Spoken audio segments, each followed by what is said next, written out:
ఇప్పుడే చూశాను, అఖండ 2కి సినిమా రేట్లు పెంచుతున్నట్టుగా రాష్ట్ర ప్రభుత్వం ప్రకటించింది. ఇలాంటి ప్రకటన ద్వారే కదా ఐబొమ్మ రవి లాంటి వాళ్ళు పుట్టేది. మీరు కోట్ల కోట్ల రూపాయలు ఖర్చు పెట్టి సినిమాలు తీసేసేవాళ్ళు ఆ డబ్బులు మొత్తం ప్రజల మీద భారం వేయాలని ప్రయత్నిస్తుంటే ఇది ఎవరికి న్యాయం? కాబట్టి ఇంకా ఈ విలువైన కాస్ట్లీగా ఉన్న సినిమాను చూడడానికి ఇష్టమైన ప్రజానీకం ఐబొమ్మ రవి లాంటి వాడు చేసిన సినిమాలు చూస్తున్నారు. మీరేగా సూచిస్తున్నారు. మళ్ళీ అతను అరెస్ట్ చేసే హక్కు మీకు ఎక్కడ వచ్చింది? ఈ ప్రభుత్వానికి నైతిక హక్కు లేదు. ఐబొమ్మ లాంటి వాళ్ళని అరెస్ట్ చేసే నైతిక హక్కు మీకు లేదు. ఎందుకంటే మీరే సృష్టిస్తున్నారు అట్లాంటి వాళ్ళని. ఇప్పుడు ఆయన జైలు పెట్టి ఇంకా చాలా మంది వస్తారు. ఇలాంటి సినిమాలని రేట్లు పెంచి దివాళాపూరితంగా సంపన్న వర్గాల ఊడిగం చేస్తూ సామాన్య ప్రజానికాన్ని జోబులు కొట్టేసేటువంటి తిరుక్షోభం చేసేటువంటి అయిపోతున్నారు. ఇంకా రాబోతున్న సినిమాలు 6-7 సినిమాలు రాబోతున్నాయి.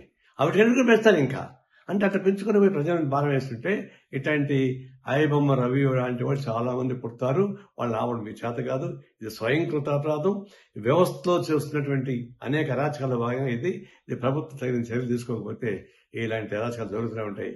తక్షణం ఈ సినిమాలు ఆ పద్ధతి ప్రజలకు దూరం చేయబాకండి. ప్రజలు సినిమా థియేటర్లకి ప్రజలకు దూరం పెంచేస్తున్నారు. సినిమా థియేటర్లు 100 రోజులు 50 రోజులు ఆడుతూ ఉంటే జనం చూస్తారు. సామాన్య ప్రజానీకం మీరు 3 రోజులు మొత్తం డబ్బులు వారుకున్న తర్వాత అది ఎవరు చూస్తారు? అంటే సినిమా థియేటర్లకి ప్రజానీకానికి దూరం చేస్తున్నారు. కళామతలకి ప్రజలకు దూరం చేస్తున్నారు. ఇది అత్యంత ప్రమాదకరమైన ధోరణి. ఇలాంటి విలాసవంతమైన సినిమాలు తీసి వాళ్ళ నష్టం అవుతున్న భయంతో ప్రజల మీద భారం వేస్తే ఇది ప్రజలు ఊరికే ప్రసక్తి లేదు. మేము తీవ్రంగా ఖండిస్తున్నాం.